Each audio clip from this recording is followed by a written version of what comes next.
green now. Here comes Facebook.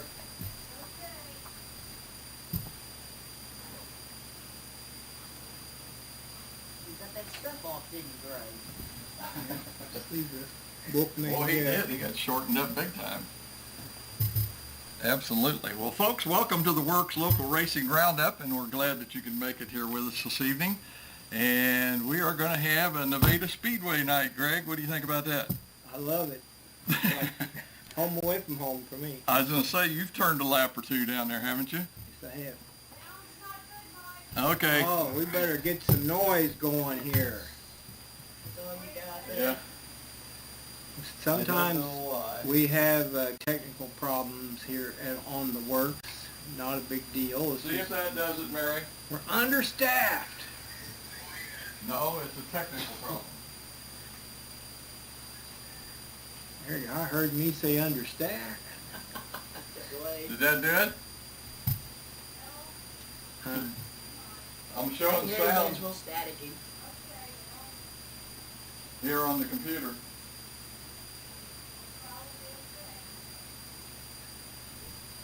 Maybe something we gotta live with. Got it?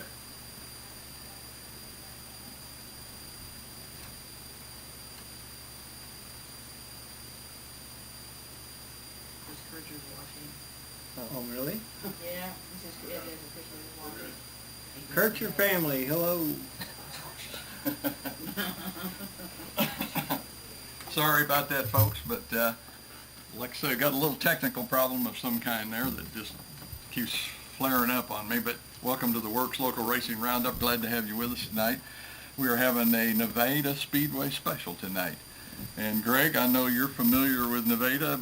How many laps you think you've turned down there? How many years you race there? Oh, man. I've probably got more laps there than anywhere. Anywhere. But that place goes back to 1963. Yeah.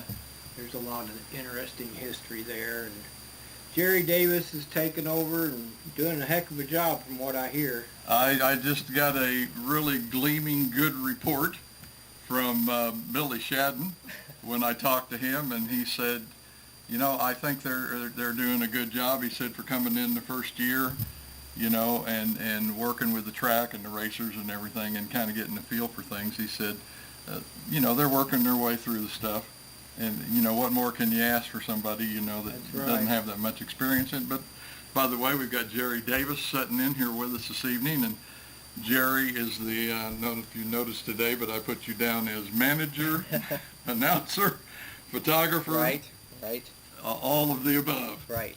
Now, I'm going to speak out on Jerry's behalf here. He probably does know way more than we imagine because he was a photographer, and photographers see what's going on behind the scenes. Uh-huh. You probably learned an awful lot just being back there with your camera, didn't you? Yes, and Greg, I remember probably 5 years ago, I remember getting a picture of you on your lid.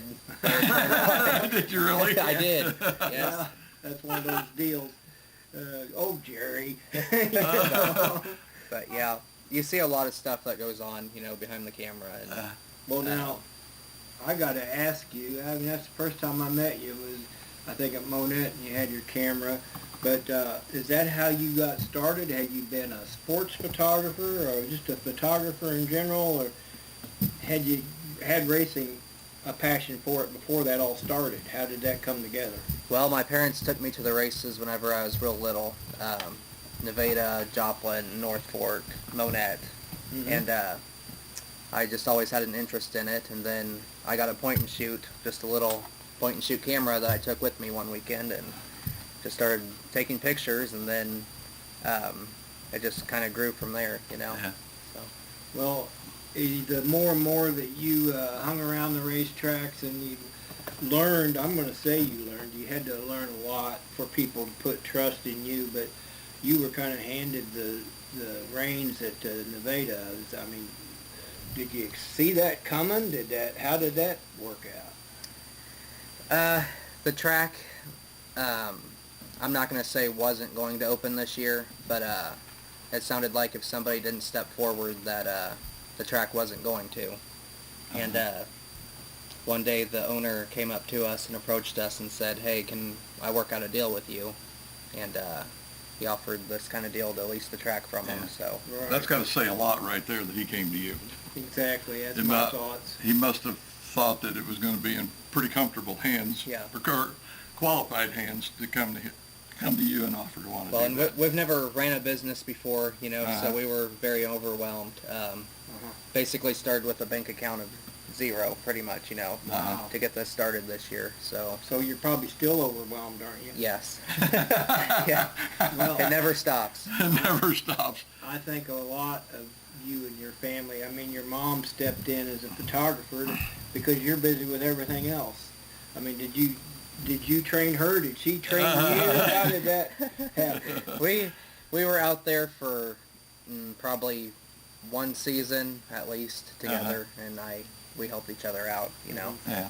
And I started taking pictures in 2015 when the Anders family purchased the Right. Speedway. Okay.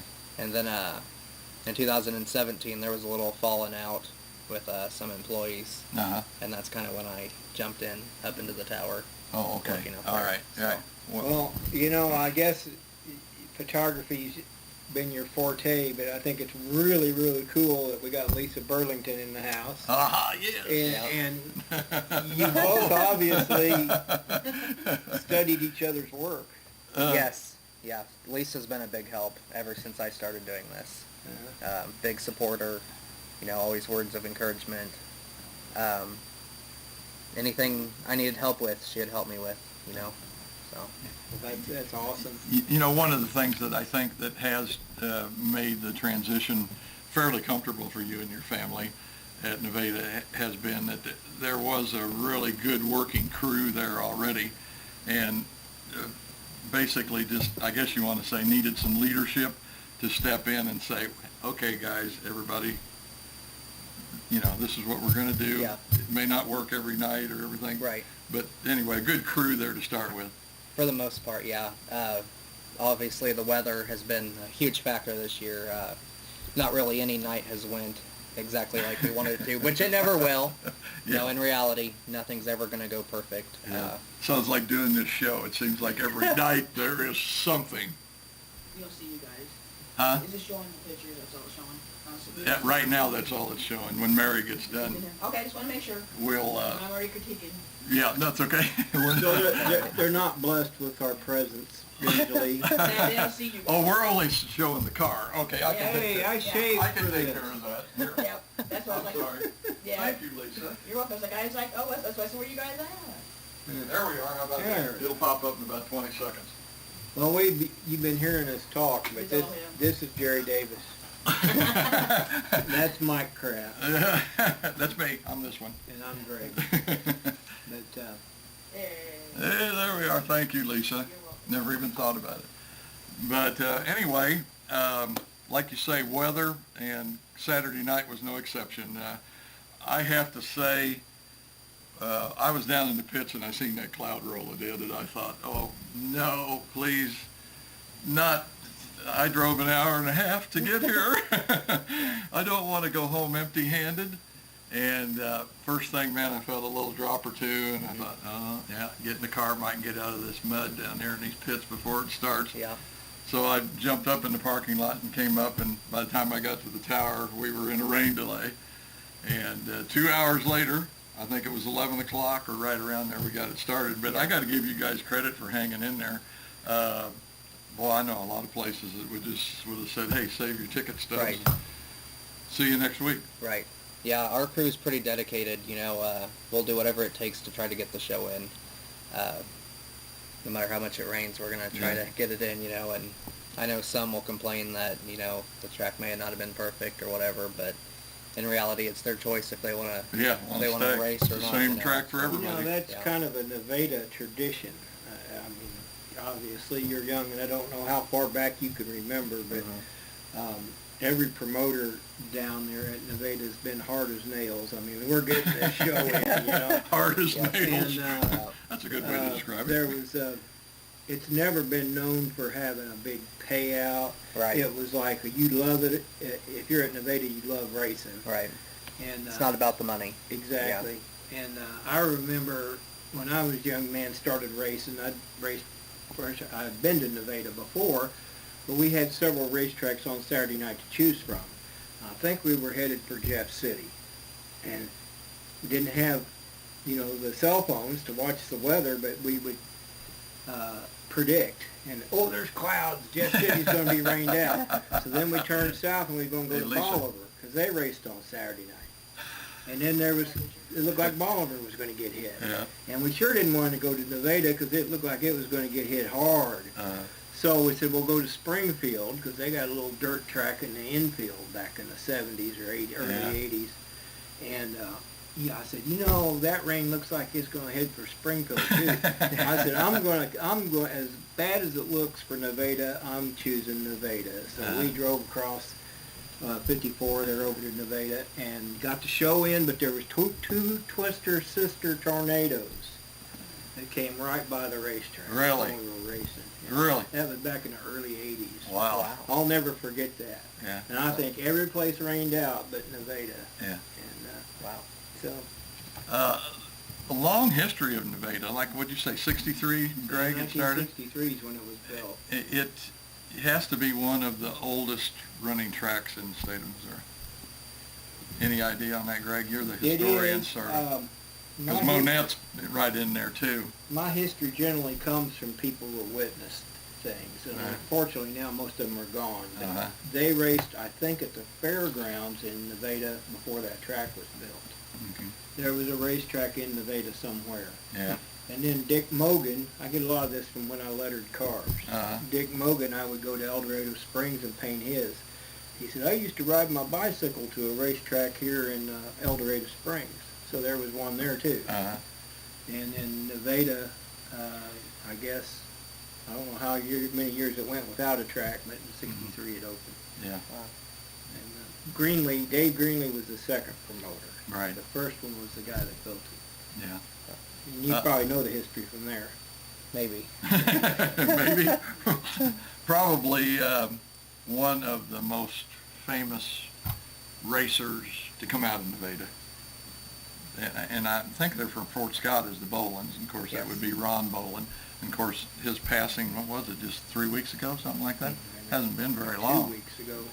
But anyway, I started hearing about Ron, 70s, 80s, somewhere in there. And a friend of mine always talked about X Junior. Did you ever get to see X Junior race? I did, yes. 2009 is whenever I got real interested I was always interested, but 2009 is whenever I fully remember actually going to the races, and he raced then, Yeah. I think he raced until about 2010 full time, and then he stopped then. Yeah. And then there was some times he had a car the whole time. Yeah. He was retired.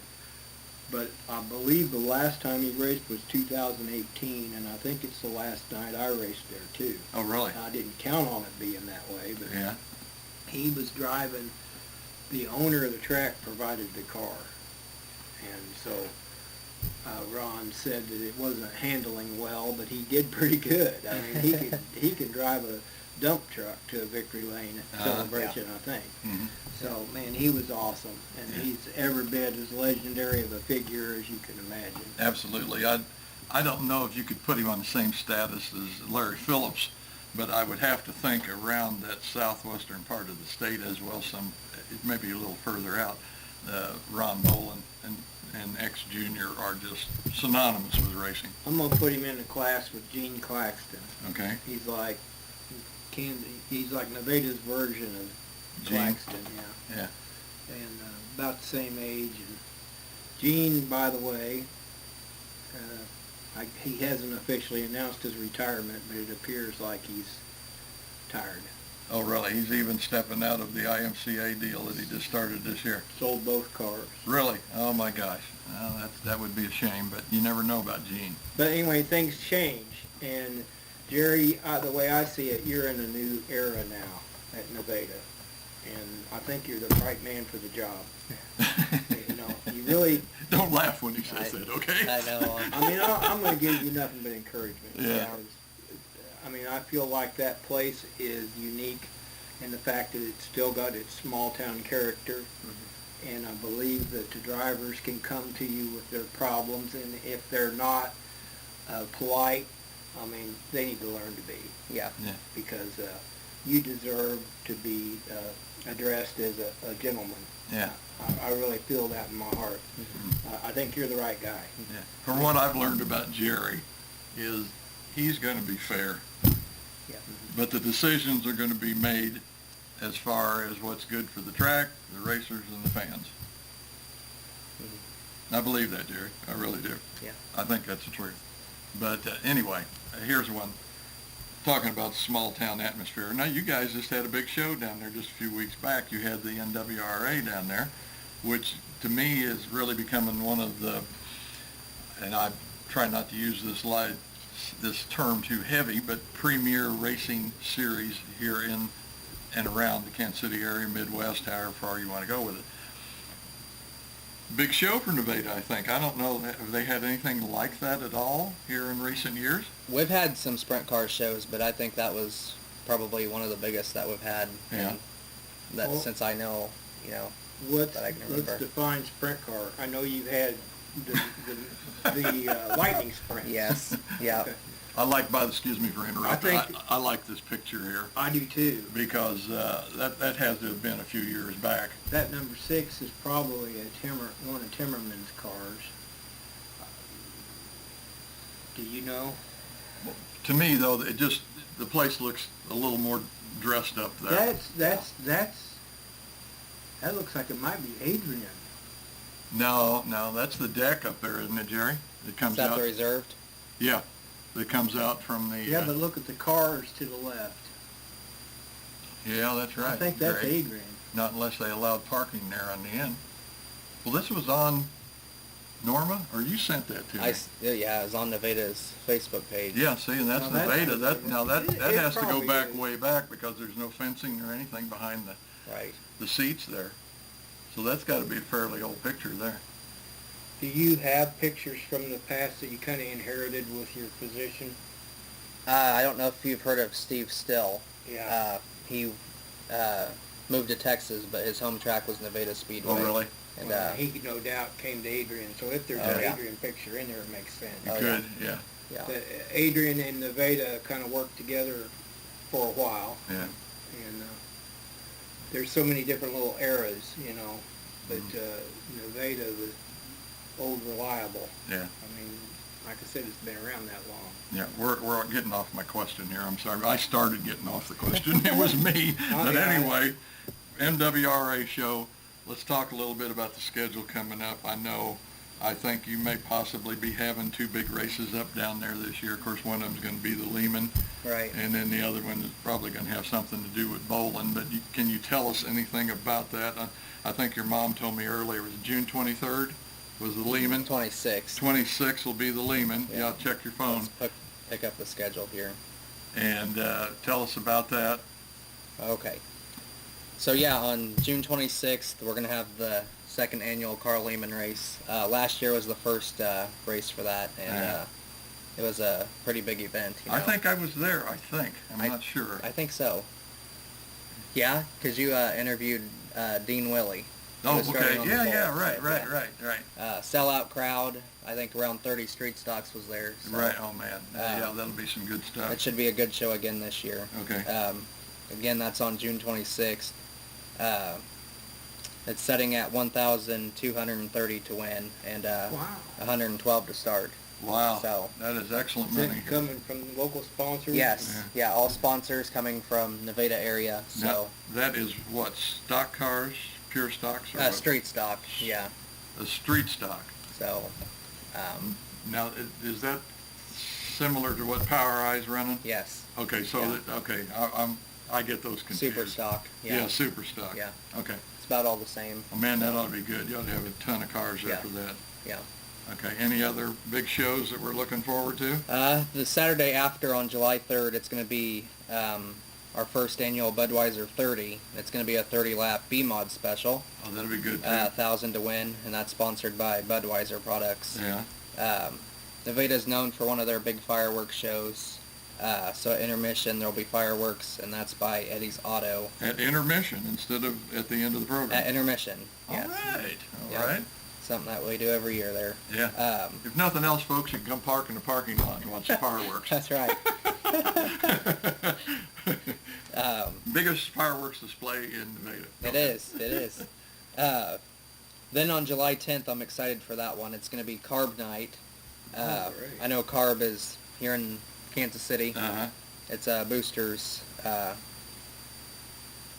Right. What word am I Central looking Auto for? Racing Boosters. Yeah. Yeah. Have the Pine Wind Derby for the kids, just all the stuff that they do Yeah. when they feature a track for the night. Shelby's got a lot of stuff planned for that night. But they're going to be there. Uh-huh. And we're going to have the Midwest Lightning Sprints. They always come down once a year. And we're going to be having E-mods that night. Okay. So a lot of E-mod drivers have asked to come down, and the closest class we have for them is Midwest mods. Right, yeah. But their rules are a little different. So E-mods get their own race. Oh, really? Okay. So we look forward to that, and that's going to be on July 10th. Mm-hmm. Rules packages are pretty similar for Lakeside and I-35. I think there's a couple of little things that are different, but both set of rules are going to be okay Yeah. for that race. Okay. Yeah. And you're working on a late model deal. Yeah, we've reached Talking to people. Yeah, we've reached out to the Bolin family. Haven't heard back really exactly what they want to do, if they want to wait till next year. Maybe just getting a hold of, all the family members and seeing which weekend they want to do. But we're open to anything, any weekend they want. We're going to make it happen. I'll tell you what I'd love to see for that race. I don't know if it could be worked out or not, but Greg, I think this would be fantastic if there was a late model driver that would let Brian Bolin step into one of those for that night to race Right. in his dad's memorial. I think that would really be slick. That'd be really be a good deal. Yeah, you got to do something to honor Ron. I mean, we've talked about some of the older drivers coming to that race. Uh-huh. I don't know, it's going to be hard. Yeah, well, it'd be nice too if they could have kind of a little reunion kind of thing or something, Right. maybe before the races. Right. And Now, that's when it's awkward when, like, I'm an announcer somewhere else. I mean, that means a lot to me. I would be super supportive if I could. Uh-huh. And a lot of people remember Ron that have quit going to the races, I'm sure. But man, you could make that a really big deal. Yeah. And it would be so appropriate for him because Mhm. he was a big draw. Yeah, absolutely. No doubt. Are there any others? If not, I think we're going to have to wrap this up. We're running late for Caleb. I do know that, just off subject, I do know that Brian did have a late model last year. Yeah. That he raced a couple of times. So Did he he? may Oh, still man. have. Oh, man, that would be He may fantastic. still have a late model. That would be So. fantastic. I'm going to call Caleb. Greg Caden. or Caden. We dropped off about the sprint car thing. Too many names there. Did that show go good for you? It did. It was a huge success. So I like to hear that. it's good to see some open wheel I action. think that they might have had the Oil Capital Racing Series there once. We have, yes. But, And they're back this year, too. OCRS? Uh-huh. Yeah, good deal. and, so we're calling. Caleb? Caden, I'm sorry, Caden. This is my craft. I have a terrible time with names. Anyway, man, we're going to put you on speakerphone here, and we'll have you up here really quick. All right? Are you guys done? You didn't have to quit. Yeah, we're waiting on. You didn't have to Kate. quit on account of me. I'm glad we got Caden? somebody to help carry on the story of Ron Bolin. Yeah. Hi, Caden. I'm Greg Clemens. How are you? All right, how about yourself? Yeah. I'm great, man. We're talking to the track promoter Jerry Davis, and I told him that the racers better be nice to him. He's a good guy. Yeah, you're the third in line in this family of racing, man. I mean, the first guy to strap on a helmet and get out there and race one of these things was just a legend. I don't know how else to put it, just a legend in Southwest Missouri racing. And, of course, your dad has, pretty much taken up the torch on that deal and, has more or less set his own example of it. And then you come along Saturday night and just your second race, you go out and win a feature. I mean, I imagine the whole family's really been happy with that. Yeah, for sure. I mean, everyone has been really pumped up about it. We thought we'd get a win earlier this year. We didn't win. Definitely did not figure it was going to be the second night out. So how old are you, Caden? I'm 22. I see. So are you, Brian, is Brian your dad? Correct. Okay. So you went to the races and watched your grandpa. Hard for me to call him a grandpa, but Ron, you did get to see him race quite a bit in your young life. Yeah, for sure. I watched him whenever I was real young to probably right around 2010 whenever he started slowing way down and Dad went off and was doing his thing, racing everywhere else. How did it feel actually winning that feature? I mean, especially I would have loved to have been in the pits when you pulled in to see your dad's reaction. How did he react to that? Was I'm thinking, well, way to go, Caden, or was it hug time and whatever? Well, he kind of looked at me and was like, I think second place would have been just a win, but you had to go out there and put her in the winner's circle. Yeah, that's the only way to do it. Yeah, That's great. I bet. Like I said, I would have loved to have been in the pits because it had to be a special moment. Because from what I understand, I think your dad won a feature down at Nevada shortly after his dad had passed away, and that probably was a special night too. Yeah, it was. I mean, that win was for him, for sure. Yeah, absolutely. That's kind of what I figured. We're starting into a series of pictures here now. I don't know if you're able to see any of them or not, but you and I talked on the phone just briefly yesterday, and looks like you've done a lot of racing on quads. Yeah, I did a little bit here and there. Is that pretty much where you got started? Did you do anything else, go-karts, motorcycles, or anything like that? No, I just kind of jumped into four-wheelers, and it kind of transferred over to a little bit different things. We just ran four-wheelers for a long time. Now, was most of that motocross, or did you do anything like they do down at Emma? They've got a quad track down there where they run about half of the actual oval and then a few little jumps and stuff in the infield.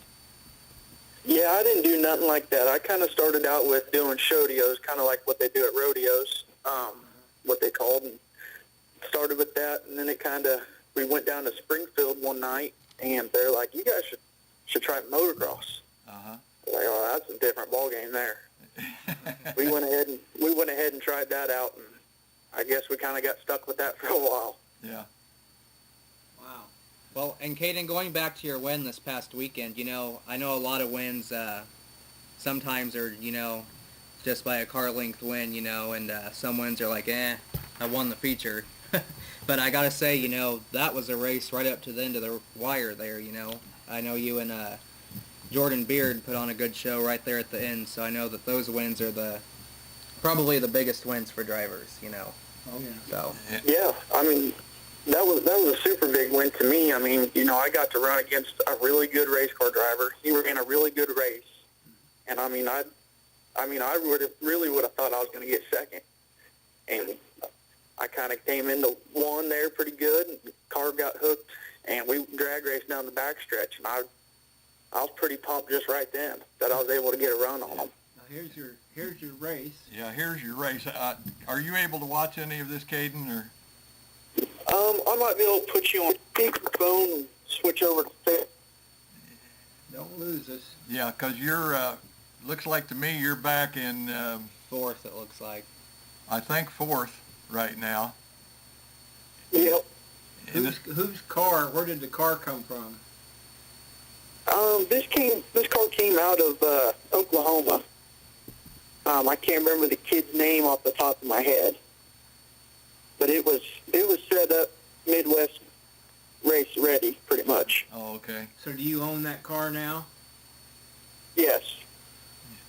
When you and I were talking yesterday, and I was asking you about it, and you said something like, well, I didn't really know what I was doing out there. There's no way that's true. And if you watch this video throughout, it just kind of appears to me that there must be something bred into your blood or something, because it didn't look like a racer to me that didn't know what he was doing, because I think throughout the race you just showed that you had a lot of patience, and you know, you were able to stay in contact with the leaders, you know, which are two things that you got to do to be able to win. Like right now, I think you're up into third place here. And, you know, just stay there with them and, like I say, have a lot of patience and wait for the right opportunity. And that's certainly the way it played out for you. You're on them. Sure. Yeah, you're starting to press second place. Who's second there, Jerry? Norman Mackley. Norman Mackley. Boy, it is hard to believe that, I mean, you would think the guy in that cart that you're driving has a lot of seat time. Yeah, You would. Doesn't look like a second race guy, does it? No, no. Cause You know, just watching my dad over the years, you know, yeah. you don't watch the whole race. You don't watch the position. You watch the driver. Uh-huh. You know, that's where I think I learned a lot. Because, I mean, there were several times there you were pushing it pretty hard, and, you know, you'd kind of try to dive in under whatever car it was you were trying to pass, and I thought, man, is he going to be able to hang on to that thing or not? Because he is really pushing it. The car's super good to handle. I mean, I really never thought that whole race that I was, you know, going to lose it or going to spin it out. By no means. Because just see, right there in my hands the whole time. what we just saw right there, your right front wheel was up beside his left rear. Ooh. Now you kind of catch a guy there, but he'd spun out already anyway, or was spinning Yeah. out. I was just thinking as you said what you said about watching videos and such. Dream is at Eldora right now, and they were talking to the Rocket house car driver, Brandon Shepard, and the owner of Rocket, Mark Richards, says that he allows his driver, which is his stepson, during the week, this guy's a professional racer, so his job is to watch videos and learn as much as he can between races. And that's something that's just come about in the last 20 years, is watching yourself online and stuff. Yeah. Thanks to the guys like Mike Kraft, we can do that. Yeah, for sure. Thank you. I'll take credit for that. Thank you. Boy, you're looking good here. Yeah, see, that's what I mean. He's pressuring him enough, but he's not overdoing it. And to me, that's the sign of of an experienced driver. And to answer this, because you guys, were you first or second up on this track after it had been rained on so hard? We were, so for the heat race, I think we were the second or... No, I'm talking about the feature. Second heat race out. The feature. Were you guys second class out? We were the last ones out. Midwest was last. Oh, they were the last. Okay. So you guys actually had a really decent track to run on. I mean, it looks like it's got plenty of bite. Yeah, I mean, the track had a bunch of moisture in it. I mean, there at the end, it started to slick off right in the center, where pretty much everyone was running. But at the bottom and on the top, there was a bunch of moisture there where the car would just hook and go. Yeah. I have to ask you, does running those quads transfer over to this pretty good? Because, I mean, in those quads, you guys are running open wheels on those things. And I think that's one thing you learn is, man, you don't put that thing out there, that front wheel, where it's going to get in trouble, or you get in big trouble. Right. No, it kind of transfers over for sure. The close racing and being patient is a lot of it. Just being there ready to attack on someone's mistake. Right. Right. And I think that's what actually won you this race, if I remember right. I'm thinking the guy that was leading got up a little high down in 3 and 4, if I remember right, and you just cruised right on by him. Yeah, I wouldn't say I cruised on by him. He gave me a pretty good run down the straightaway, but he kind of pushed up into the corner a little bit, and I was able to drive in underneath of him. Yeah. Well, at this point, it looks like you're going to win. It really does. I know there's a guy in front of you, but you're faster. There you go. Now you got up beside him. I think it's maybe this next corner. Got him up out of his groove a little bit. There you go.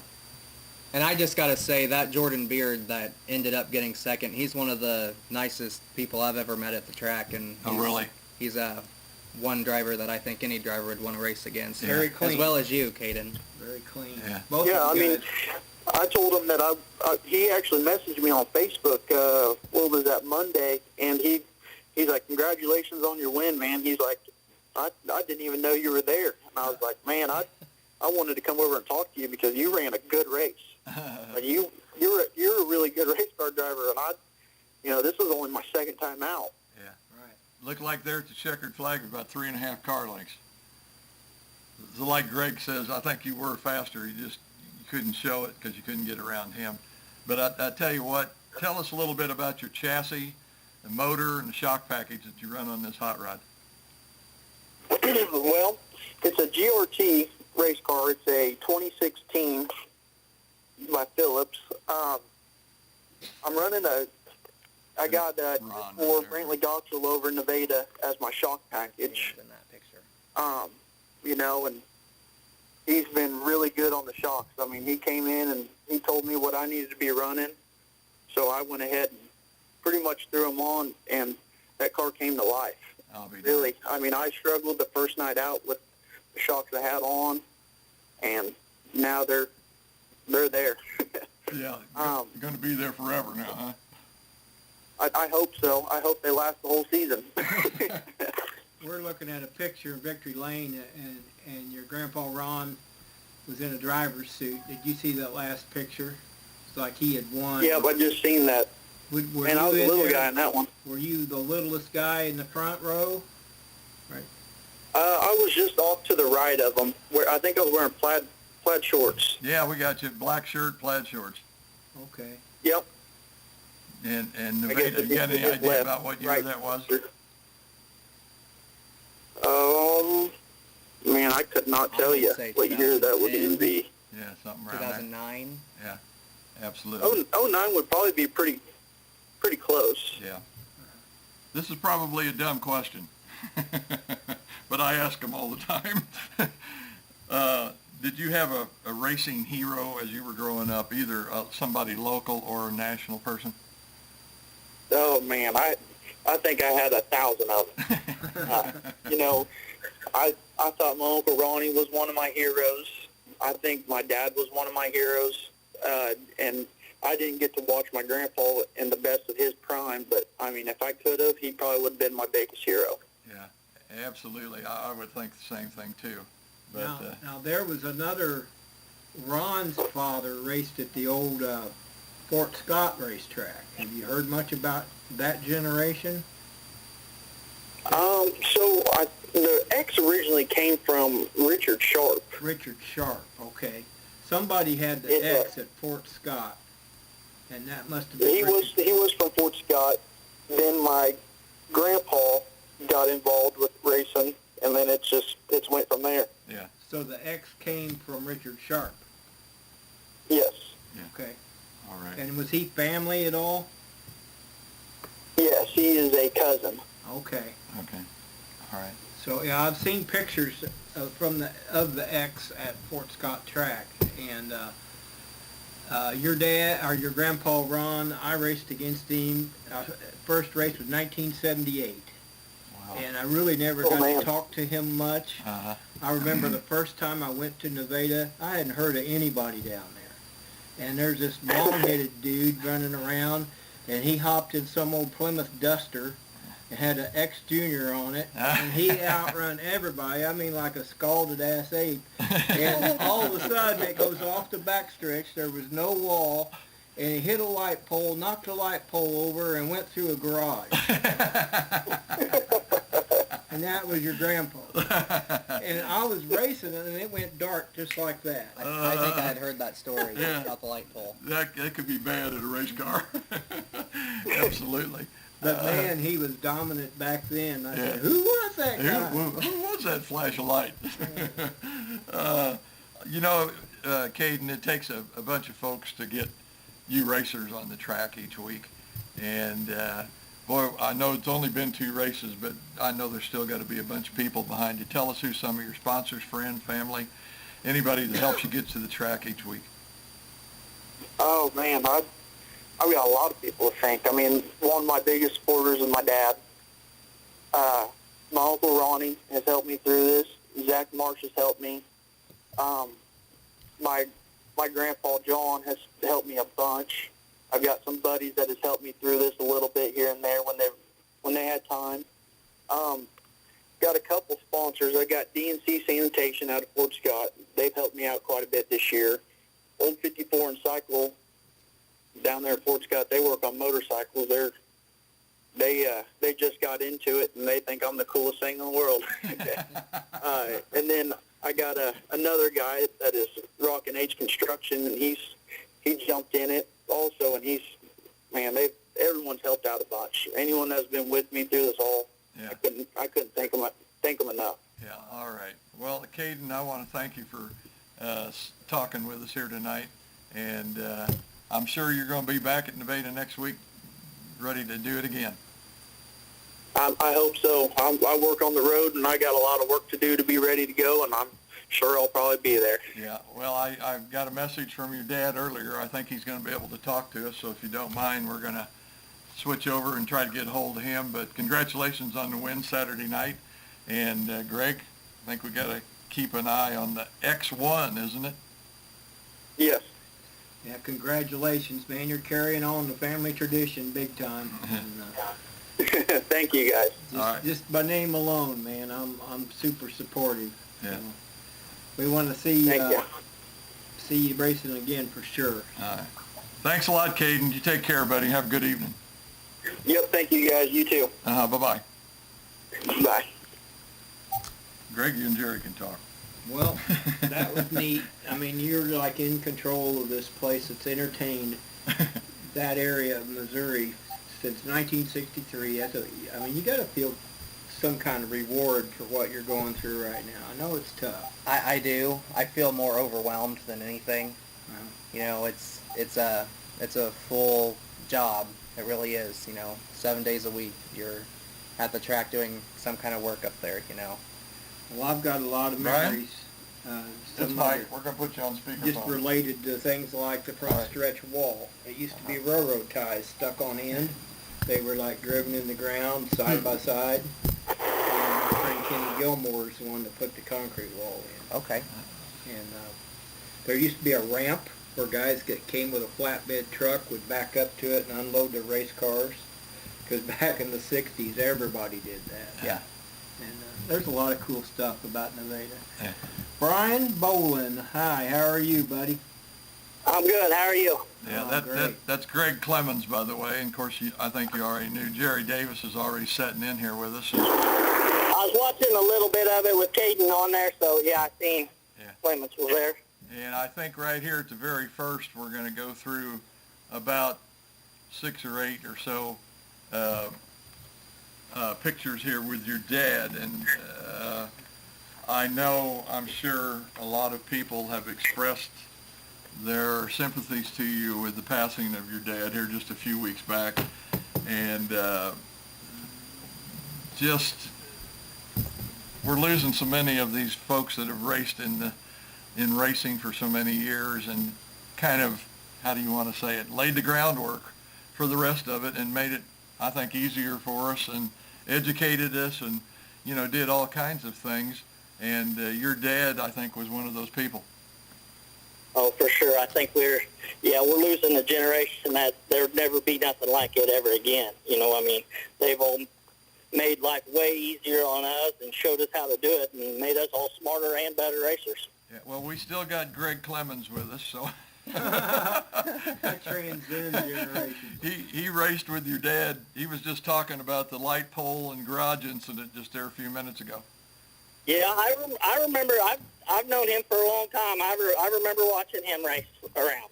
Yeah, absolutely. But were you there the night your dad took out the light pole? I was there. I was little, pretty young. Me and my brother was off messing around, probably doing something we wasn't supposed to be doing, and Dad knocked out the lights, and everything went black, and then we was in trouble because Mom couldn't find us. More to the story. Was there anything or one thing about your dad that just kind of rings true in your head every once in a while about something that he said or told you how to race or anything that he relayed to you that, like I say, just every once in a while pops back in your brain? Well, there's so many things, and it's just all the time something. I mean, in the middle of a race, something will pop back into my head, and I'll be like, man, Dad either told me to do this or I watched him do this one time. So I try it, which I never could do it, nothing like him. But really, the biggest thing I can think about him is just his love for the sport. I mean, it was unmatched. He loved it. He lived it, and that was just him. He loved it. Yeah, absolutely. And, of course, the results of that are so many people with such fond memories of watching your dad race. Just, when the X Junior was there, to me, that was the car you were watching. Yeah. We just saw a picture of a late model that had X2 on it, if my eyes didn't fool me, and it was about the same color. That's probably him. Orange and white, like this one with your dad. Was that you standing beside the X2? I didn't see the picture, but yeah, me and Dad raced. I actually ran Dad's car a little bit one year as the X Junior. See, that's the X Junior car. That's Okay. the same car. And I drove that car, I don't know, a few times one year, and I don't even remember what was going on. Dad couldn't be there or something, so we went and ran the car for him a few times. Now, Brian, I do remember there for a while you guys did have two cars, and you did get to race with your dad. Yeah, Yeah, I drove for another guy, and we had our own late model, and we raced actually door to door several times. Yeah. Oh, man. I remember watching that. Boy, that had to be fun. Did you ever beat him? Actually, the biggest race we was in together, I did beat him, but I didn't outrun him. Me, him, and Randy Zimmerman was all racing hard together, and Dad ended up getting a flat tire. So I beat him, but I didn't outrun him. Yeah. I think this is a picture Yeah. here. Was your car black and his was red? Yeah, Yeah, I think we got a picture of it here right now. that's the race I'm talking about there. Any idea what track that was at? That was at Nevada. Okay. That was for pretty sure like a 2,000 win bushwhacker race. 2000 win. Could have been. Wow. Brian, we've got so much time left in our racing lives. I mean, but Ron, we've lost him, and I think it's appropriate to share as many memories as we can about him right now. And this is priceless, what you're talking about, getting to race with him. I mean, I can ask you because you're around, and I can't ask Ron anymore, but he did not travel very far, did he, when he raced? Well, he didn't for the most part, but he has raced from Florida. He went to Speed Weeks. Oh, really? He raced in the Million to Win at Eldora. Wow. So he raced weekly around, but then he would step out and go to some bigger races. And then when MLRA was newer, I say newer, shoot, like Billy Moyer and all them guys were running it, but he would run it when it was in the area.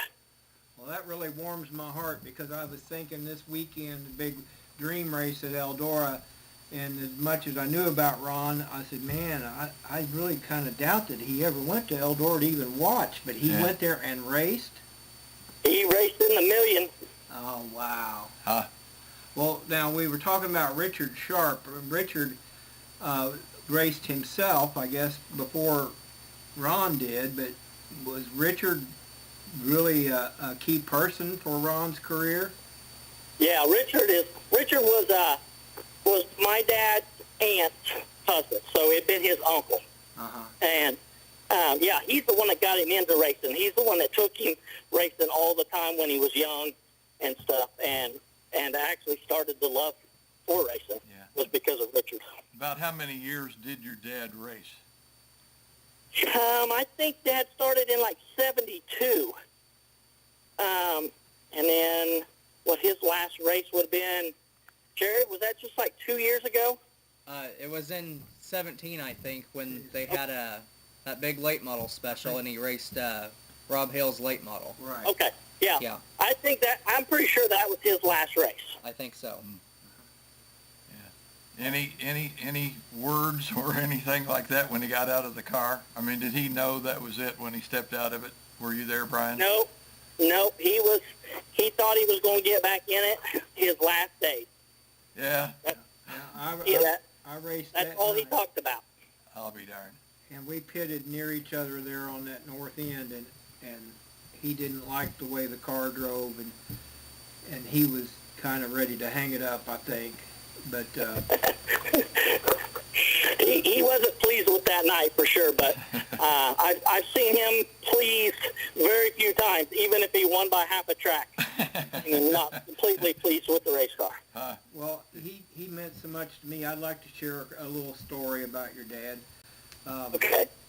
I came down there and raced at Nevada, and for all I knew, that was his home stomping grounds, and I later became a promoter in Fayetteville, Arkansas, and I wanted Ron to come down and race down there, and so I lettered his car for him under a shade tree in Fayetteville, Arkansas, and really? he went out that night and won the feature in Fayetteville, and Johnny Stonecipher was headed for a track championship. He was a local driver, and he kind of had an issue. He thought there was some favoritism involved. But that's about the best moment I ever shared with Ron. Yeah. Where is this at? Well, This is Nevada. This is Brian here. We've got your B-Mod race up here now. And, man, just from the get-go, it looks like you've got a straightaway lead already, Brian. yeah, I think we've got our car pretty good. We the last two races we've ran there, and trying to run some of these tracks is getting ready to have these specials, so trying to get ready for them. Looks like you're ready to me. I don't know how much more you're going to have to do, but you're getting ready to lap a car, and I don't even know if we're in lap 5 yet.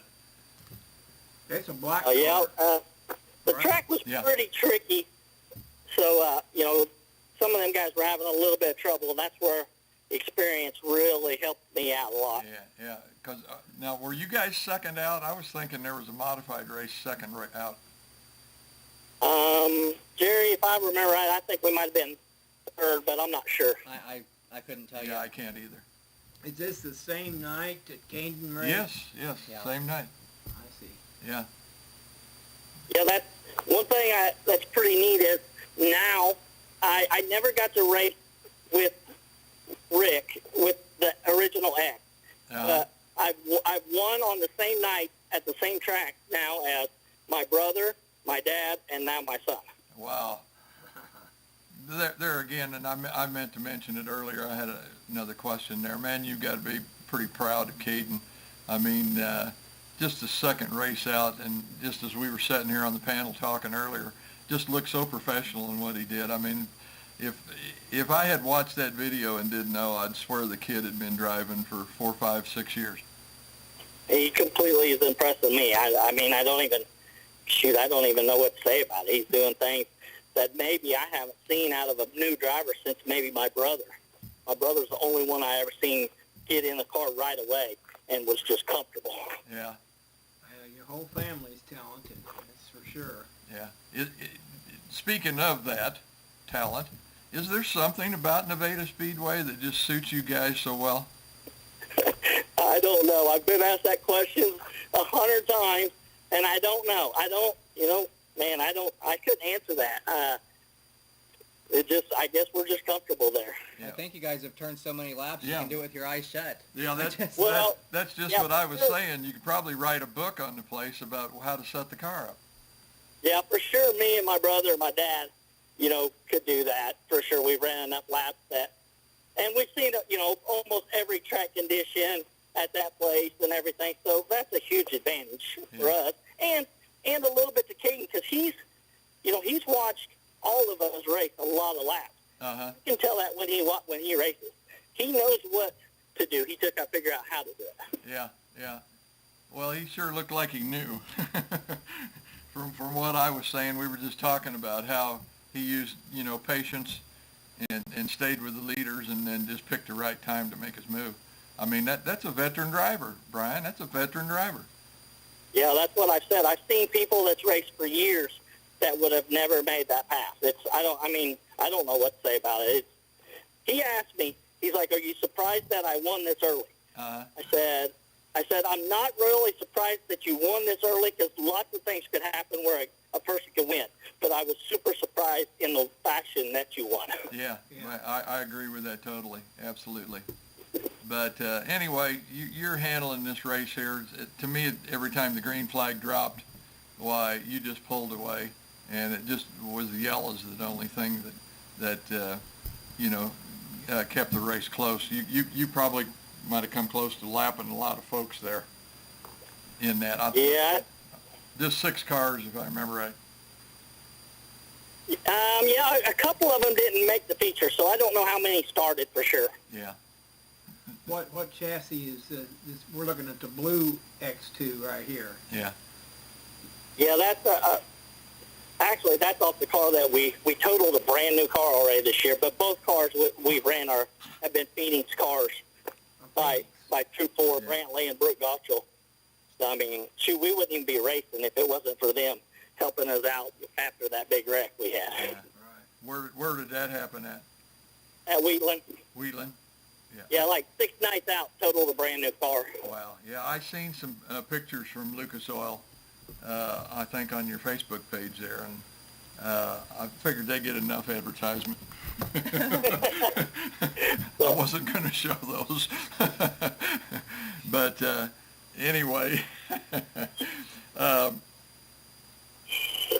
B-Mod class. Now, I know you've run some late models. Is this B-Mod deal, is this just kind of a settling place for you right now to kind of get comfortable and get things together? Or, is there a possibility we're going to see Brian Bolin in late models again somewhere down the road?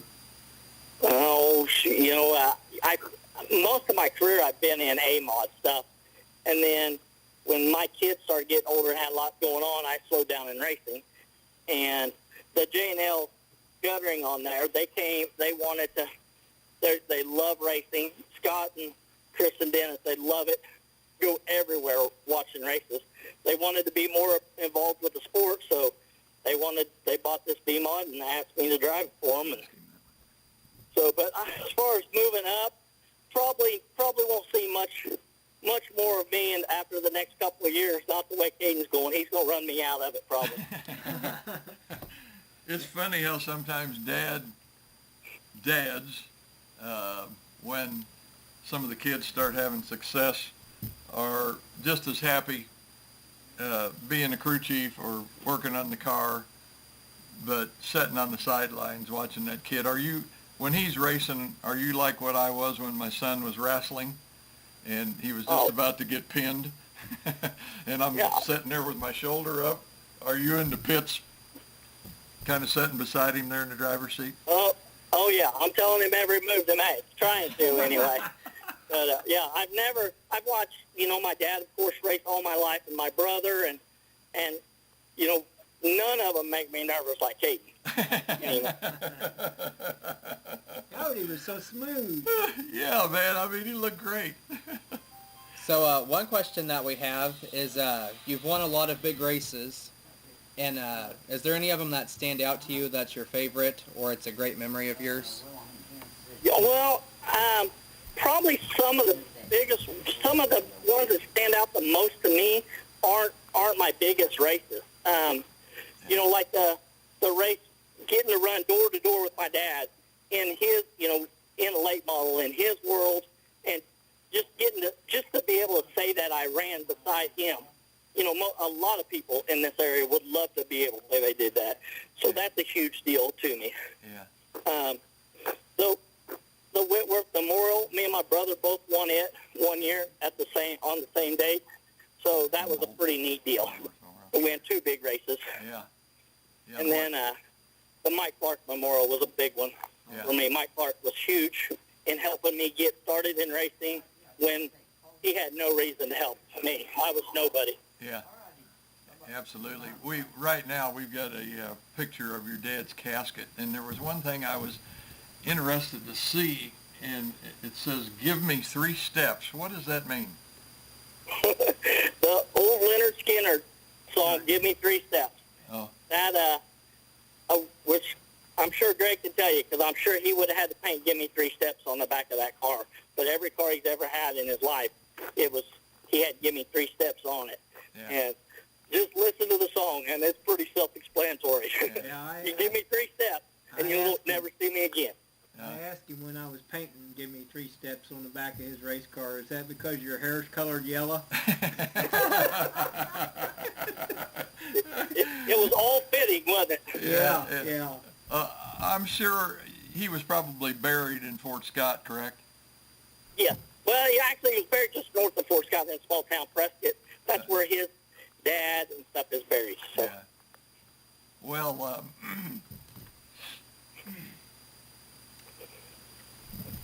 never mind. I can't say it. What? I can't say it. Never mind. Well, we're all emotional about losing Ron. I mean, it seems far away because I know where Prescott is, but that really, there's racers from Prescott, and it just goes to prove that we've got family everywhere. Yeah. I mean, you guys, even though you don't know some of these Kansas City people by face, we all know who each other are, and we feel your loss. And I'm not really upset about it after this last 2 weeks. It's the end of an era for me. I mean, and it is for many, many people. So it for sure changes the outlook of racing in this area, and it's been unbelievable the support that we've had through this whole deal, from the racing community. I mean, it's unbelievable. We sat and read almost every Facebook message about him that we could. It was really cool. Yeah, I wanted to come down there, and one of the reasons that really I thought was interesting, you got this ex-junior lettering job on this, and Rob Music did that, and he also did the ceremony. Is that correct? He did, and he did an amazing job. We were so lucky to have a guy like Rob that does what he does, and was such good friends with my dad. You know, I mean, they were friends since I think the early '80s, if I remember right. So, I mean, you know, we didn't have to tell him stories at the funeral. He had really good ones. Yeah, absolutely. Well, that's neat to me because I can relate. I mean, you get to lettering cars for people year after year like Rob did for your dad. You really get to know somebody. And that area down there means a lot to me because I painted a lot of race cars down there, and it's all family. I mean, it really is. Absolutely. It just shows, I think, throughout the state of Missouri, Kansas, Oklahoma, wherever, you know, what a big family racing is and how close we really are. And when somebody like Ron passes, that, you know, everybody mourns about it. But yeah, and it's pretty neat. Most of the people, you know, that just go watch racing and stuff, you know, they see rivals out there, and you're beating on each other and making gestures at each other and not happy. But it's people that would think that, like, my dad and so-and-so hated each other. Those people contacted us. Yeah. You know, it's neat, which me and my brother knew. You know, we grew up around it. When everything settled down, we'd see Dad talking to him. But most people don't see that side of it. Yeah, absolutely. Well, that means a lot. Now, the day we were talking about that he last drove at Nevada, I think it was in 2018, that was the most I ever got to talk to Ron. And I mean, it goes way back one time when I was leading the race and my hood came up and I couldn't see, and I took me and Ron both out into the mud, and Richard Sharp and the whole crew come at me with crowbars.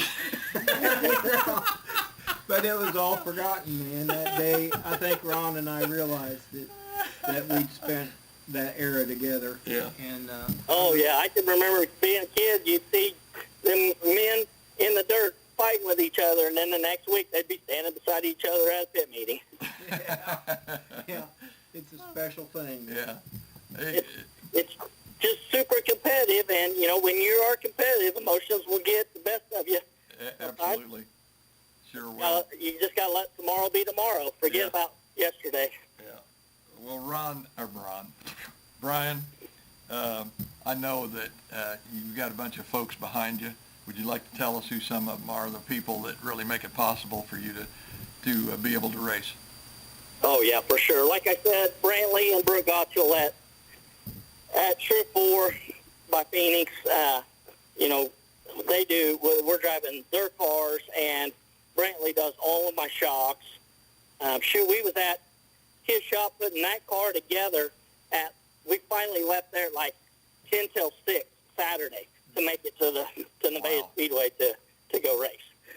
And then Yeoman Race Engines has been with me, I couldn't even tell you, 20 years, maybe 20 plus.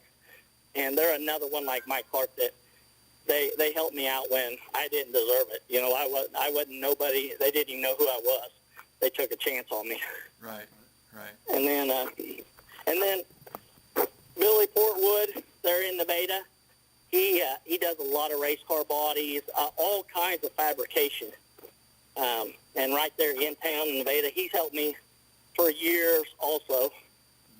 Bob Petrosky is the J-Fab that's on the side of the hood. He does the fabrication stuff here in Fort Scott, and has been, Greg, you would probably know him if you've seen him. He's been with my dad from, you know, the early 80s also. Yeah. And then, of course, I mentioned that J&L Guttering, Scott and Tristan Dennis. I mean, they own everything. I mean, I wouldn't be doing nothing if it wasn't for them. Yeah. Like I say, it takes a bunch of folks and a bunch of money.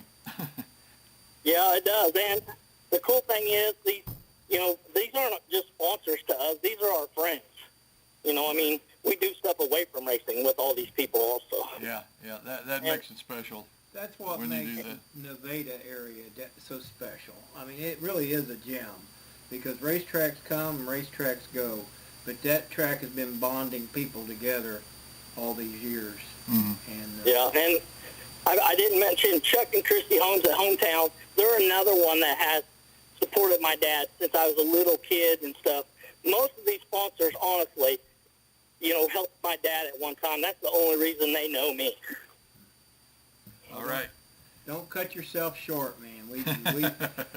You blazed a trail of your own. I mean, you really Absolutely. have. Yeah. So, You just didn't carry the Bolin name. You helped make it.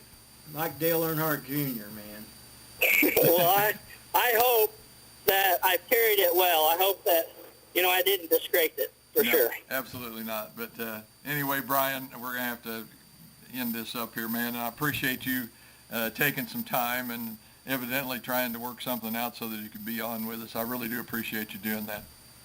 No problem. Appreciate you guys for what you do for the sport. Absolutely. Well, you have a good evening, Brian, and on behalf of Greg and Jerry, just keep doing what you're doing. All right, we will. We'll see you at a racetrack. All right, Okay. have a good evening. Bye-bye. Bye-bye. Wow, man. It's been a good evening so far.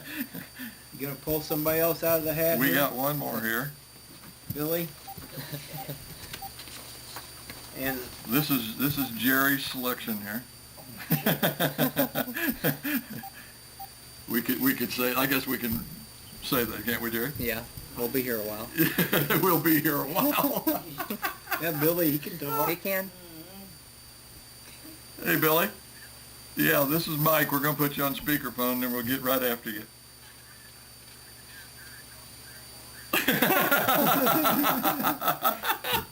All right, hang on. There I was about to cry on that last one. We'll probably be laughing our butts off on this one. Hey, Billy, Greg here. How you doing, Greg? It's nice seeing you. I'm doing good. I'm having fun with old friends, man. And, It's been a while since I've got to see you. well, we go back. You know, one thing I want to start off with, Bolin was buried in Prescott, and first time I met your family was a trip to Prescott Roland Shadden, and was there a relationship there, family, between you and the Bolins? Just around the racetracks. I'm sure Grandma and Grandpa go way back with Ron and Richard Sharp and all those, Larry Blue, the whole bunch down through there, Uncle Tiny. I'm sure all of them go a little bit further back than what I do. Grandma and Grandpa was just big supporters of the sport to begin with, and just kind of an added bonus that they got to come with us to watch a little racing.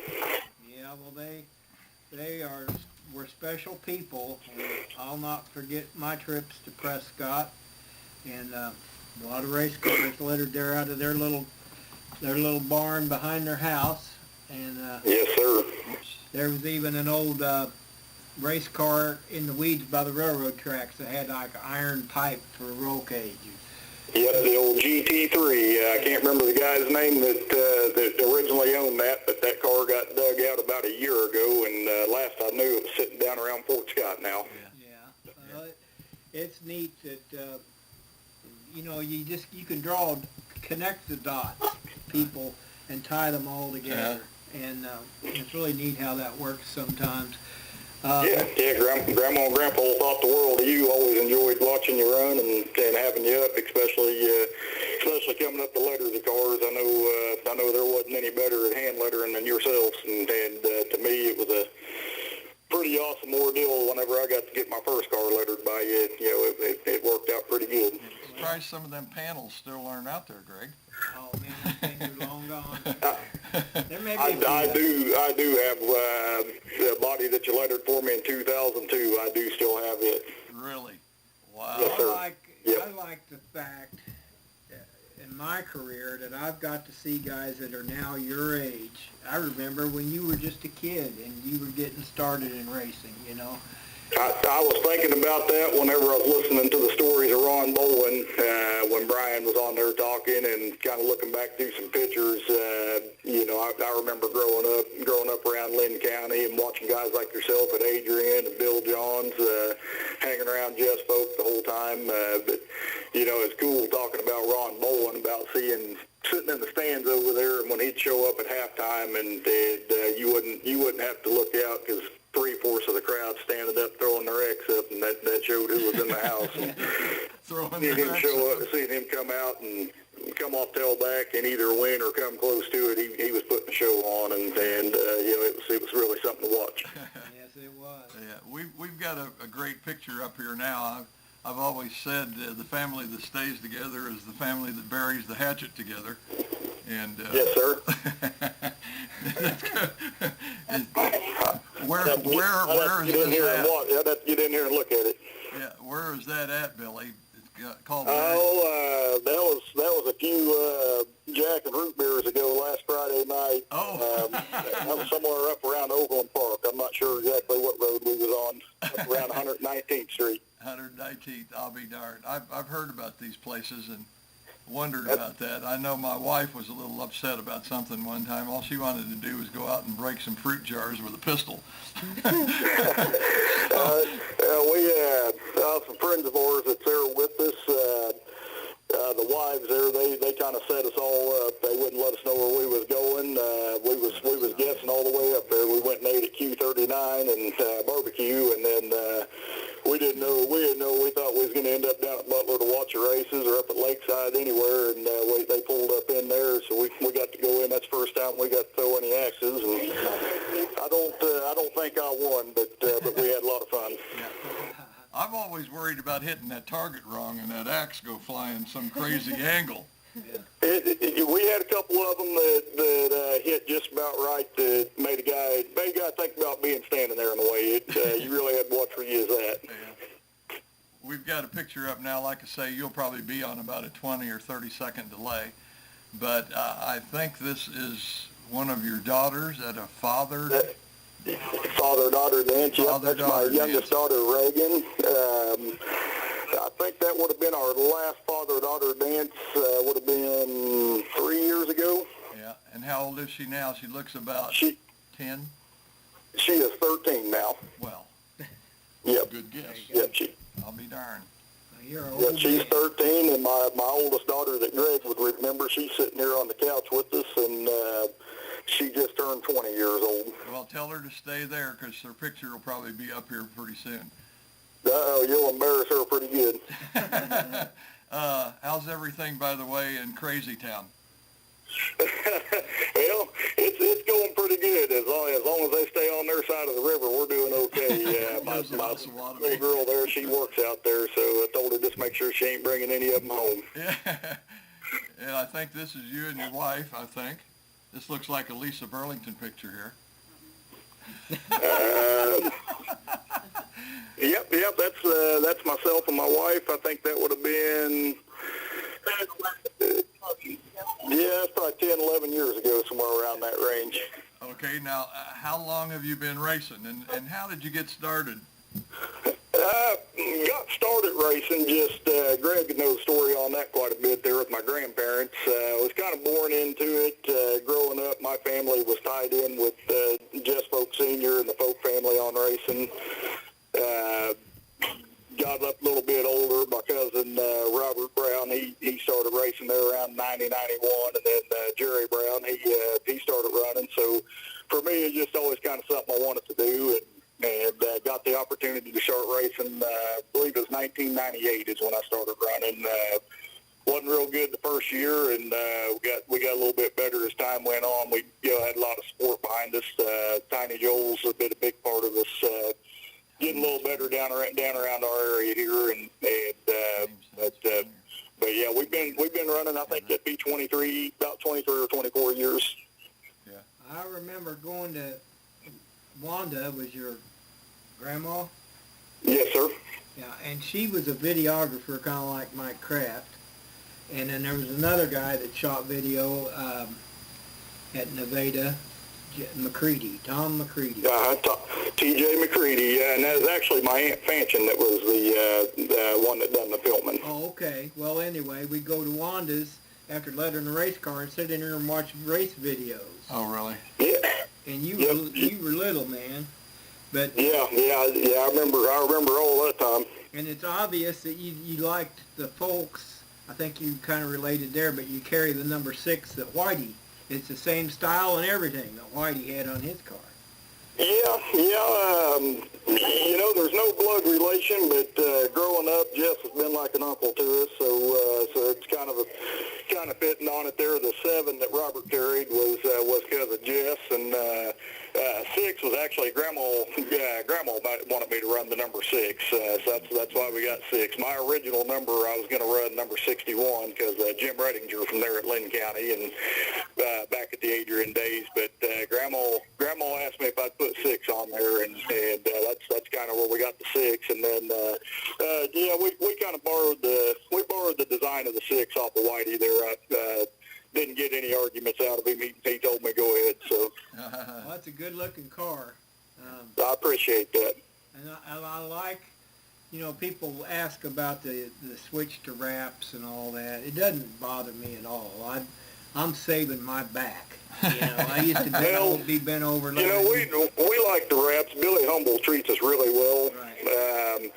But if we could go back in time, it was just to sit and watch you hand letter our cars, especially with all the detail you put on them. It's kind of a lost art, I think. There ain't too many guys doing it anymore, but we're really happy with Billy Humble.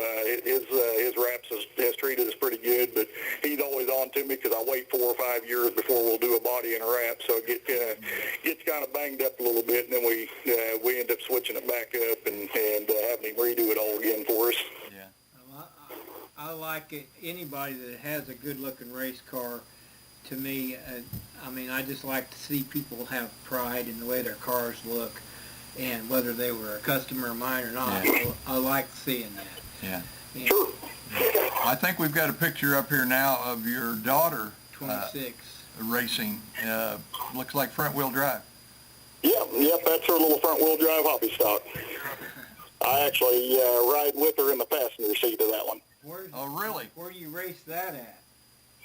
We ran last year down at Nevada with it. Rob let me put a seat in and ride with her. She hasn't had it out this year, so anyway, it's probably going to be a couple of weeks.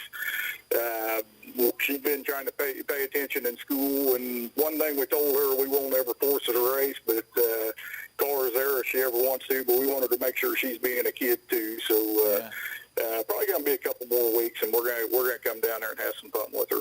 Now, was that just 1 year that she raced, or was that 2 so far? Just 1 year. Okay. Well, does she show any signs? I mean, do you think she's got some talent? The little car she's got ain't real fast. We bought it off of Jimmy Smith. He cut us a pretty good buy on it. I think she, as far as overall, with what we're working with, I felt she, from the first race she ran to the last race, she never had any issues with causing yellows. She wasn't all over the track. To me, she's got the ability to be a good solid straight line driver. We got to get her to where she wants to race more, so we can get her into a car that's got more capability for her. Well, that's one thing, is just being able to hold your own line, and that says a lot about a driver right there. Absolutely. So, Yeah. We was really happy with her on how she handled everything, and the way everybody treated her. Everybody come by the car talking to her like nobody had anything bad to say about her, and she started every race that she was at, finished every one of them, and we was really proud of her for it. Now, you drove a pure stock Saturday night at Nevada, right? Yeah, we was set to start inside pole of our heat race, and all that rain hit. We honestly didn't think they was going to get it in, so we loaded up and was tied down and was going to head back home. But a buddy of ours started racing this year, and he wanted to stick it out, so we went ahead and unloaded. I think during the street stock feature, we unloaded and went and started tailback of the main race there, and come up and got sixth. I was trying to figure out which one of these cars. I think this is the pure this is stock. the right race. I'm still trying to. Yeah, we kind of hung out in the back there a little ways there. There's a good field of cars you can see in your video. Top 4, top 5 guys, pretty fast, real good drivers. You got some new guys that are mixing in that Brian touched on a little bit of inexperience and modified class and stuff there. You kind of get that in the pure stock deal, and I think all of them guys are doing a great job, but the way the track was a little bit slick on the bottom still from the rain, and we didn't want to take a chance tearing anything up. We'd had some issues a few weeks prior, and just got the car back together, and wanted to make sure it was going to hold together. We had some issues that may hold us up from running this weekend, but parts are there, we'll be there. Yeah. Plus, I think you were also telling me on the phone when I talked to you, I think it was yesterday, days are flying by so fast anymore, I can't keep up, but you're also getting at Nevada, I think they're called street stocks, but a super stock ready for the Lehman. Yeah, street stock.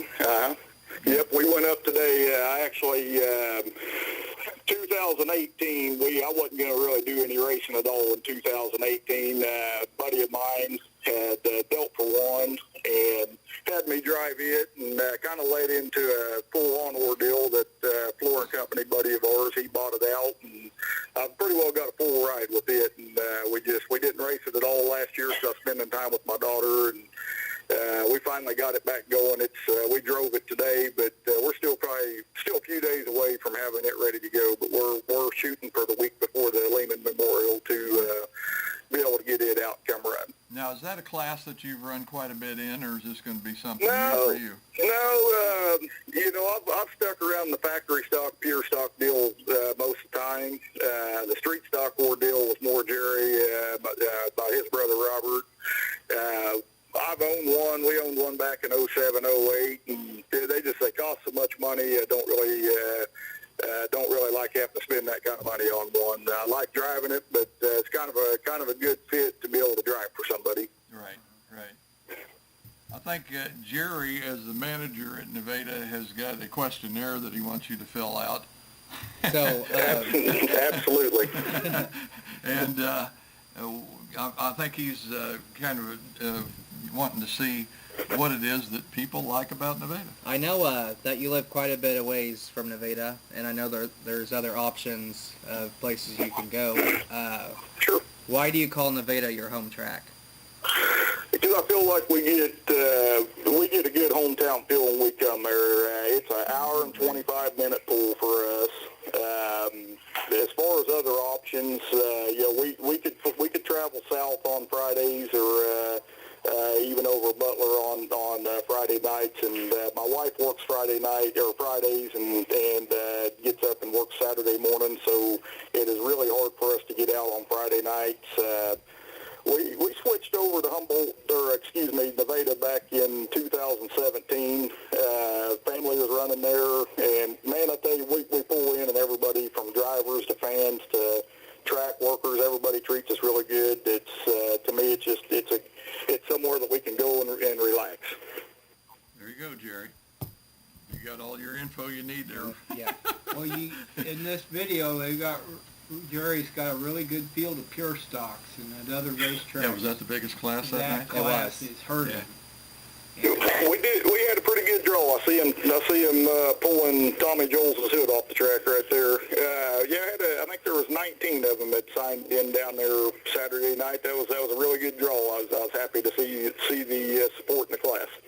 Well, I think it was fantastic after a 2-hour rain delay.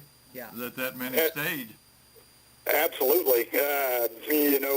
When the rain hit, I seen a lot of guys load up, but I didn't see very many pull out. I did. I thought the races was done, but I got to tip my hat. Really, the past two races, the weather's kind of hit Jerry and the full Davis family, the crew down there. It's kind of threw them a curveball past two races, and I think they've handled everything pretty good. Seems like every weekend so far, there's either been rain in the forecast or it has rained. Yeah. Well, I don't want to be the bearer of bad news, but I did look at the weather forecast a little bit ago, and it is showing a little rain. That doesn't surprise me. It's Saturday in Yeah. Nevada. Yeah, Part of it. Yeah. not a surprise. It's such a part of, especially this time of the year. And, of course, the only thing right now, the darn heat and humidity that's rolled in. It seems like just here in the last week and a half, we were just cruising along, having some really nice, cool, very enjoyable evenings at the track. And, man, all of a sudden break out the shorts and the headbands and whatever, because it's getting time for sweating and, bug spray. That old heat, it'll take a person down there pretty quick. I just hope everybody stays hydrated and drinks plenty of water, but still gets on out to the track. I know the heat plays a good factor in fans not wanting to show up because they want to stay at home where it's cool, but we sure hope everybody can put on a good show and have a good family environment so the fans will continue to come and stick it out with us. Yeah. You've been at the racing game for a long time, so I could see where you might possibly be over this. But do you have any race day no-nos? I mean, are you one of those no chicken guys, or? Absolutely, no chicken at all. Anybody eats chicken, I don't want to talk to them. I don't want them around my car. No green on your car either. I don't see any green. No green on my car, and for the love of God, no number 13. Well, have to follow that up and ask, has there or was there a bad experience with any of those that kind of made you that way, or is it just a racing thing? Yes, both. Grandma kind of installed that into us. That was something that we picked up. We never ate chicken. She never would cook chicken, have anything to do with it on race days. Back in 2001, down in Bud Perky's track down at Coffeyville, Coffeyville, Kansas, had chicken. Bud Perky served chicken at his track, and I had a couple chicken legs. I got totaled out in the hot laps of all things. Never hot lapped again after that, and never ate chicken on a race day. That is so strange. It's funny how those things develop and how we get it set in our mind. And, of course, I have to admit, it seems like so many strange things happen out on the track that a person could develop those types of attitudes about that. Because boy, I mean, stuff happens on the track that you think, where did that come from? Yes. We've had some bad luck stuff happen over the years that it'll make it look like a guy ain't working on his car at home, and you hate having nights like that, but they do happen. Yeah. Another deal we do on race days, we get a little rain wanting to start to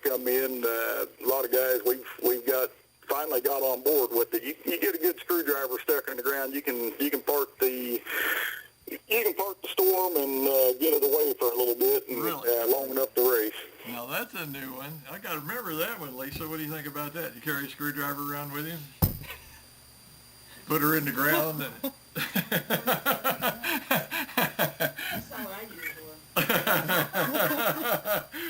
But anyway, we won't ask you about that. Lisa Burlington sitting in with us tonight just to give Jerry a little trouble and support and whatever. But anyway. Yeah, someone's got to give Jerry a little trouble. Yeah, well, I think he's had his hands full of that Yeah. for the year already. Giving kudos for what him and his family have done down at Nevada. And anyway, one thing about it, who are the folks that are behind you, Billy, that really make this racing deal possible for you? A lot of the family. My wife, my kids, my mom, dad, my little brother. He's came up into racing over the past few years. Got to thank Iowa Transmission, HFI Fabrication, Alarcon Flooring, Mach 1 Race Chassis, John Goodwin Racing, Jay Lehman's with Max, what the heck is he calling himself now? Maximum Chassis by BBC, Brewer Automotive, Osawatomie, Coach's Painting's been a big supporter of ours. Sonic of Nevada, they jumped on board. They've been treating us pretty good the past year and a half. I've got a laundry list of people that's helped us out, and I don't want to miss anybody. But man, we've got an abundance of support that helps us out. Yeah. I remember your dad was a big supporter of racing. He's into music too. Is he still into music? He is. Dad kind of got burned out on racing a few years ago. He don't come as much as what he used to. It used to be 3 to 5 times a night. If there was a track to be at, he was there. And he and Mom got tied up in the music for quite a little while. He still messes with it a little bit. He spent a lot of time with David Frizzell back and forth down to Tennessee, Roswell, New Mexico. Rhode Island, a few places there. They got to do some traveling around singing with him, and they enjoyed doing that. He still does a little bit of it, but he's not as heavy into it as what he used to be. Yeah. We've got a really cool picture up right now. We've got you and your whole family, and all I can say is it looks like you placed the daughters right, because the one on the left looks just like your wife, and the one on the right looks just like you.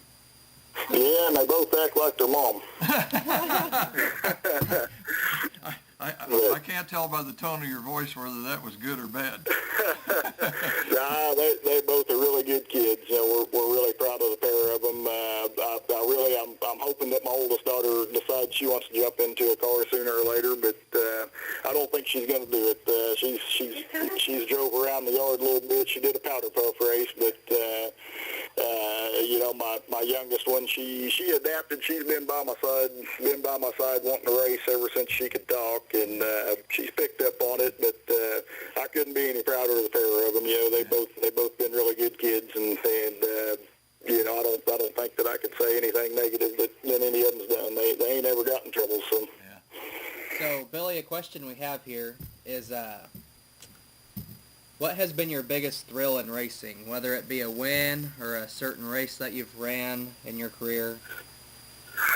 I'd have to go with the biggest thrill is just the family atmosphere of it, is being able to try to have everybody in the family, be it blood family or good friends. Race-wise, I think the biggest race that comes to mind for me, I don't remember what year it was, but I got to run door to door with Tiny Joel's, and I beat him. we ran 15 laps side by side, and I got him about the last 3 laps. I had him, and I went down to shake his hand afterwards, and I told him, I said, Tiny, I said, I didn't mean to cut you off, and he told me, he said, had you not turned down and took my line, he said, I probably would have hooked you and spun you just for not taking the line. And we always have a good time. That's probably one of my biggest memories of winning. We've won a few races over the years. That one in my first win back in '01. That's probably my 2 that comes out to my mind the most. Yeah. There's a lot of thrills in it. Sometimes it's not winning. I'm like you. Mike, we like to go and have a chance of winning. I don't ever want to make it sound like we don't care if we win or lose. But I would take a good solid night of fun knowing that we had a car to compete, rather than winning 10 races in a row and having to argue every night. And we ran into that back a few years ago with Lynn County. We won half the races we entered in both back-to-back years, '01, '02, and it seemed like it was an argument each year. So we pulled out and left and went and pursued other options. So I like to pull in and go have fun. I know this is a Nevada segment, but we went one time to Butler last year, had a good time. I got a lot of family over there, but we get treated really good at Nevada, and we look forward to coming down on Saturday nights. Yeah, Jerry, really appreciate you coming too. Yeah, I do. Back at the banquet back in January, Rob Hill, me and Rob became pretty good buddies over the past few years, and I knew at the end of the year through the winter, I knew he was due to health and aggravation, he was ready to not be a part of running the track anymore, and he pulled me to the side there at the banquet, and he told me ahead of time who he had that was going to be running the track, and I think he made a pretty good choice. I think working with Davis family, they've been learning the whole time, and they're taking the good with the bad and running with it, and I like the way that they're handling things. There's been some stuff go on down there that that everybody would like to not have go on, and I think they've handled it, and they're trying to make a really good place for everybody to come run. Absolutely. I still say from including last year, I think for 2 or 3 years going down to Nevada, it's really much more of a family atmosphere than it ever was when I was down there before. And Jerry and Norma and Big Jerry, they've been a part of the track over the past few years, so they had some ideas that they wanted to pursue, and I really think being able to step in, they're starting to draw some support from sponsors, and I think that by the end of the year, I think there's going to be a lot of good ground gained, and hopefully everybody continues to work with them and keep this thing going. That way everybody can have a place to go for years to come. Well, and not only that, Jerry and I talked about it, and I apologize, Jerry, for not showing the interview that we shot down there. Fine. But I figured with you being on the show, much rather have you here live. We got him in person. We got him in person. But even if you guys don't do it next year, it's going to make an opportunity for a buyer to come in there and see, hey, this is a successful operation. May not make a ton of money, but we can turn a profit here, and we can do it, and the track will stay alive. So next year, whether my family and I run it or not, we do want the track to be open. Yes. So if nobody does buy it, I'm sure we'll be interested in doing this again. Doing it again. Yeah, if Rob would go along with it. But anyway, Billy, I think we're going to have to close it out, buddy. Appreciate you taking some time out of this evening for coming and talking to us for a while. It's been a pleasure. I appreciate you having us on, and look forward to watching you guys come shoot videos at all the tracks you do. We, as a driver, we appreciate getting to see you go around track to track, and it's great seeing you down at Nevada. If you get a chance to swing by the pit area when you're down, come on by. We'd be happy to see you. Well, I absolutely will, because I feel like I know you now. Yes, sir. Yes, we'd be happy to see you. If nothing else, I think that's one thing that we really want the program to do, is to have the fans have an opportunity to see that these drivers are people just like Lisa and Jerry and Greg and me and Norma and Jean and Mary. They're just folks at heart, and it's just something that we all just enjoy doing on the weekends. Absolutely, and I think if all the fans could jump in and realize that we come down the race, we're not doing it to make money. We're coming down to try to have a good time and get away from everyday life, and we need all the fans to be in the stands and to know that sometimes stuff happens on the track. We hope that we can be positive influences for their kids, and we definitely want to see them keep bringing the kids back. So I'd like to see more kids coming down around. Anyway, Billy, you have a good evening, Yep. And like I say, thanks for talking with us, man. It's been a No, pleasure. appreciate it. We'll look forward to talking to you guys anytime. All right, you take care. Thanks, Billy. Tell Thank your you. mom Yeah, and you're dad welcome. hi. Yeah, that's great. Billy Shadron. Why do I want to say that? I seen that you Shadron. made that mistake. Yeah, I noticed that. Shadron is a driver up north. and Yeah, Shadron- yes, I know, yeah, right, yeah, okay, thank you, Greg. I gotta keep him straight. Yeah, no kidding. On the subject of Billy, though, he has been a huge help. Just even Okay. getting this started, Yeah. from giving advice to us. We've had trouble with the scales down there. Yeah. He's came out to the track, early on a Saturday, and he's helped us reconfigure the scales out. He's just been a huge help overall to us. So.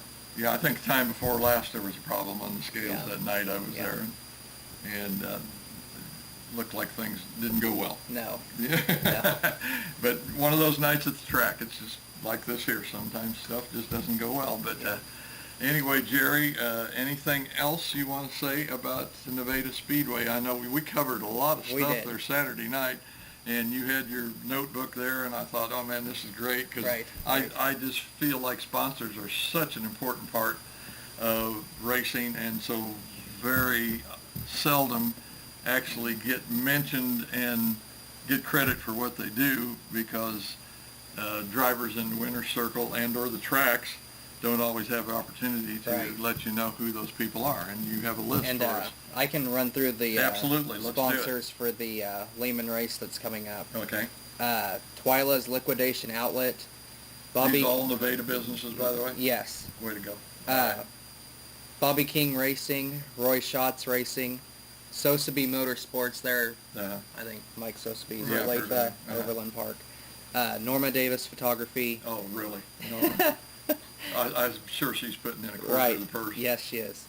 Davis Lawn Care. I know that one too. photography pays, right? Backroad Sinkers, Scrap Be Gone, M&T Scrap, they're out of Arkansas. Dowdy's Auto Service, that's Butler. Maudlin and Son Trucking, Nevada. Ellison Farm, El Dorado. Willard Construction, I believe that might be Mound City. Crockett Racing, Lamar. Diamond Roots Design, that's Nevada. Cheryl Daniels from Nevada. Dave Nickerson, he's from Clinton. Jack's Aces and Events, Kansas City. KMB Designs and Graphics, that's Bryce Weldon from Chanute. Sonic Drive-In of Lamar. Brumback Motorsports, that's Steve Brumback from Fort Scott. Emery's Truck Stop in Nevada. Lighters Automotive, that's Nevada. Coonrod Body and Frame, Nevada. Highland Auto Parts, Nevada. McEnroy Metal Recycling, Nevada. Vernon County Ready Mix. Freedom Lube Service out of Nevada.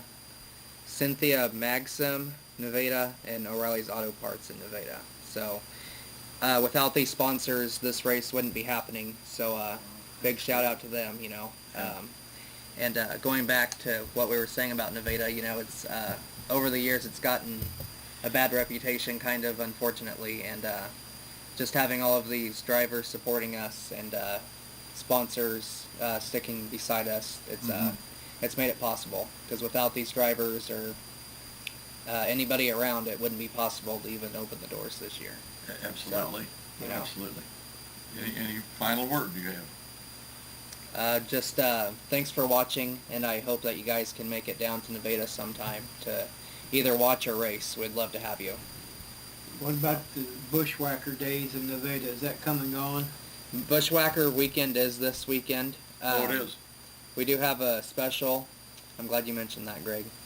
It's going to be a pure stock race, and it's going to be $500 to win. Oh, wow, that's good. So, Good purse for the kids. Good pay for those guys.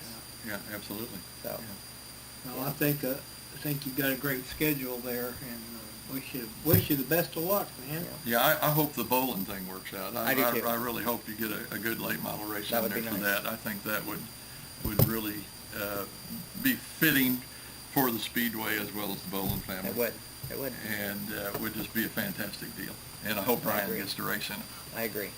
Greg, you got any closing comments of any kind?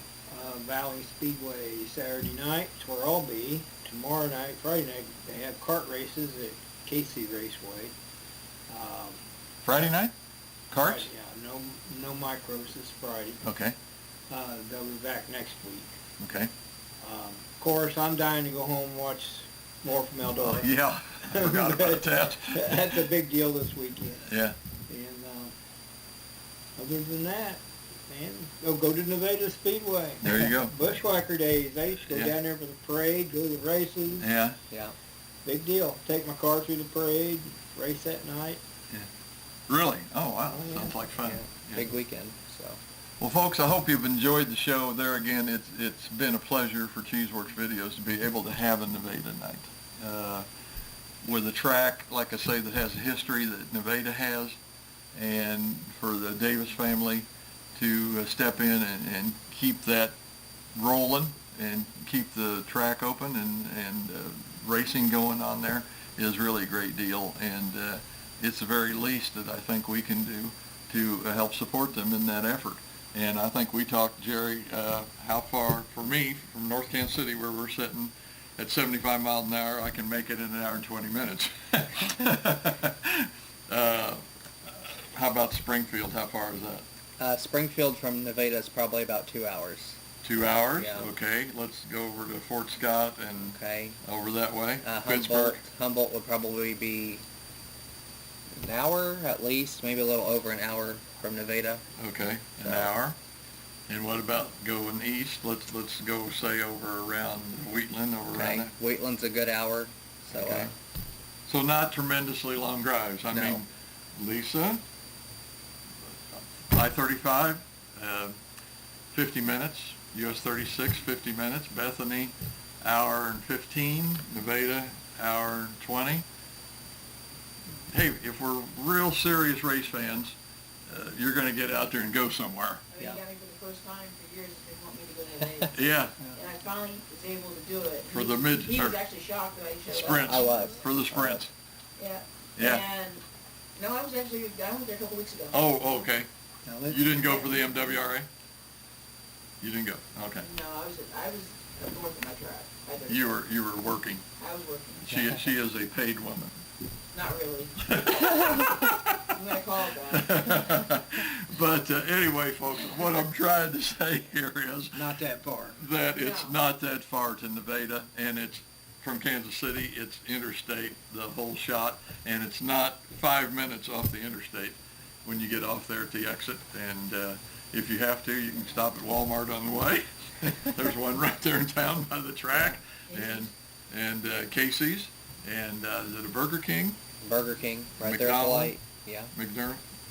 Burger King Yeah. is also right there, and all, lots of places in between. But you're going to see some good racing if you go down there. I appreciate Mike letting me be on the show tonight as well.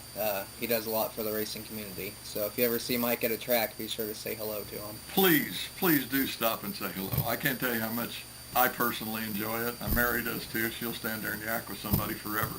So all you got to do is get her started. But anyway, we've had a good time here tonight. Hope you've enjoyed the show. As we always say, if you did, I'll tell you what, call somebody, let them know, start a watch party. Just give them an idea what goes on here. And if you didn't like the show, we understand that also, because we're probably not going to have your favorite track, your favorite driver, your favorite whatever on, right, Greg? That's right. All the time. We can't do that. But this is where you learn about other drivers and Other history tracks. of our sport. Yeah, So right. Exactly. And that's all we're trying to do. We're just trying to make the sport so that it's more visible and that people can understand more about it and the people that do it. How about that? That all makes sense? Sounds perfect. But anyway, You still start at 8 o'clock? We start at, hot laps are at 7 and racing at 7:30. 7:30. Unless the rain hits. 11 o'clock last week. Yeah. For the features. Yeah. Just for the features. So. But anyway, folks, that's going to do it for tonight. I hope you've enjoyed the show. Come back and check us out, as we always say. Just get on Facebook, on Cheeseworks Videos, and usually by 10 o'clock on Thursday morning, I've got up on who's going to be on the show. And like I say, if it's somebody you like, why, tune us in, check us out. Just come say hi, whatever. But that's going to do it for tonight. You all have a good weekend. Go to a local track, and good night. Good night. Mary's going to hobble over there and try to reach the button. And yeah, that's it. You got it. And one more. We're done. Good job. Oh, Are we off the air? we are off the air except for